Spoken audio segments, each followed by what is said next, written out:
ప్రియమైన ఆంధ్రులారా, మీ అందరికీ చిన్న విన్నపం. మీరు ఎంచుకున్న మీ నాయకులు మీ అభివృద్ధికి, రాష్ట్ర అభివృద్ధికి తలమునకలై పనులు చేస్తున్నారు. మీ వంతు కృషిగా లేదా మన వంతు కృషిగా మనం ఏం చేయగలం? నాకు తోచినది మీకు చెప్తున్నాను. ఇది బలవంతం కాదు, స్వచ్ఛందంగా మీరు చేయగలిగిన పని. ఇంటి పన్ను. మీ ఇంటి పన్ను మీరు 31 మార్చ్ 2024 అంతమైన సంవత్సరానికి కట్టారు. కొత్త సంవత్సరం 1 ఏప్రిల్ 2024తో ఆరంభమైంది. 31 మార్చి 2025తో ముగుస్తుంది. అప్పుడే 3 నెలలు గడిచినవి. మీకు అభ్యంతరం లేకపోతే మీ ఇంటి పన్నుని ముందుగానే, అంటే ఇప్పుడే ప్రభుత్వానికి చెల్లించండి. మీ ఇంటి పన్ను ఎవరు వసూలు చేస్తారు? గ్రామాల్లో అయితే బిల్ కలెక్టర్స్ ఉంటారు, పంచాయతీలు ఉంటాయి, మున్సిపాలిటీలు వగైరా. ఈ విధంగా మీరు వెళ్ళి ఇంటి పన్ను కట్టించుకోమని అడగండి ఆఫీసులో. వాళ్ళు ఆశ్చర్యపోవచ్చు, ఏం పర్వాలేదు.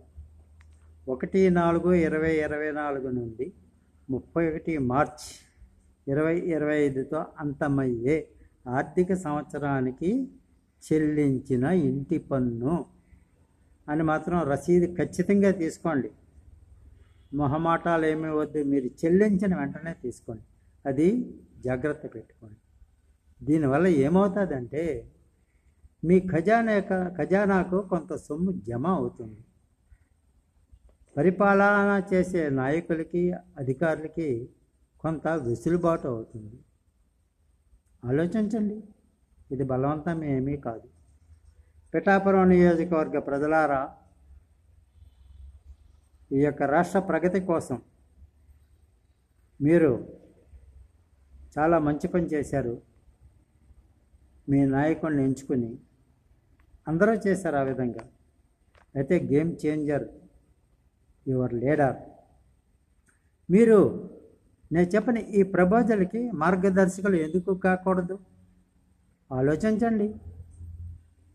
చెబ్రోలులో ఉప ముఖ్యమంత్రి శ్రీ పవన్ కళ్యాణ్ జీకి ఇల్లు ఇచ్చిన ఓ ఇంటి యజమాని మీ బిల్డింగ్కి ఇప్పుడే మీరు పన్ను చెల్లించేయండి.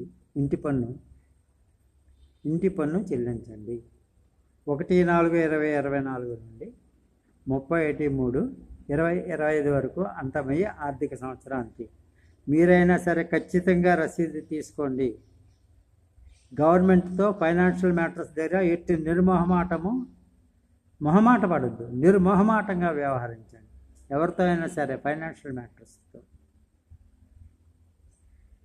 మీరు చేసిన ఇది గొప్ప సహాయం అవుతుంది. దీనివల్ల ఏమవుతుందంటే ఖజానా మీద కొద్దిగా భారం తగ్గుతుంది. ఇది మన మీద భారం తగ్గుతుంది. Think it over. ఆలోచించండి. మీకు ఇష్టమైతే చేయండి. జై హింద్.